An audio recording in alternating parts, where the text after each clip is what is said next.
KSRTC bus ബൈക്കിലിടിച്ച് യുവാവിന് ദാരുണാന്ത്യം. വിഴിഞ്ഞം സ്വദേശി 29 വയസ്സുള്ള വർഗീസാണ് മരിച്ചത്. ഇന്നുച്ചയ്ക്ക് മുക്കോലയ്ക്ക് സമീപമായിരുന്നു നാടിനെ ഞെട്ടിച്ച അപകടം.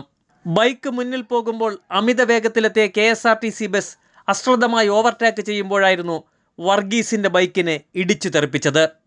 നിരവധി സംഭവങ്ങളാണ് ഇത്തരത്തിൽ KSRTC ബസിൻ്റെ ഭാഗത്തു നിന്നും ഉണ്ടാകുന്നതെന്നും നാട്ടുകാർ ആരോപിച്ചു.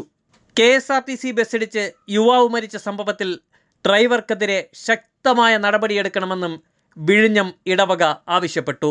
നിരവധി അപകടങ്ങളാണ് ഈ സ്ഥലത്ത് ഇതിനോടകം നടന്നിട്ടുള്ളത്. ഈ സ്ഥലം വേഗതാ നിയന്ത്രണ മേഖലയായി പ്രഖ്യാപിക്കണമെന്നും മത്സ്യത്തൊഴിലാളികളും മറ്റിതര തൊഴിലാളികളും കാൽനടയായി പോകുന്ന ഈ പ്രദേശത്ത് ഡ്രൈവർമാർ വാഹനം വേഗത കുറയ്ക്കാത്തത് കാരണം നിരവധി അപകടങ്ങളാണ് ഇതിനോടകം നടന്നിട്ടുള്ളത്. ഇപ്പോഴത്തെ രക്തസാക്ഷിയാണ് വർഗീസ് എന്നും ഇടവക കമ്മിറ്റി അംഗങ്ങളും അഭിപ്രായപ്പെട്ടു. അലക്ഷ്യമായ യാത്രയിലൂടെ ഇതിനോടകം ഒട്ടനവധി അപകടങ്ങളാണ് ഈ പ്രദേശത്ത് നടന്നിട്ടുള്ളത്. KSRTC ബസ്സിൻ്റെ അമിത വേഗതയിൽ ജീവൻ പണയം വെച്ചാണ് പലപ്പോഴും യാത്രക്കാർ ഒതുങ്ങിപ്പോകുന്നതെന്നും നാട്ടുകാരും ഒരേ സ്വരത്തിൽ പറഞ്ഞു. വിഴിഞ്ഞം പോലീസ് കേസെടുത്ത് അന്വേഷണം ആരംഭിച്ചു.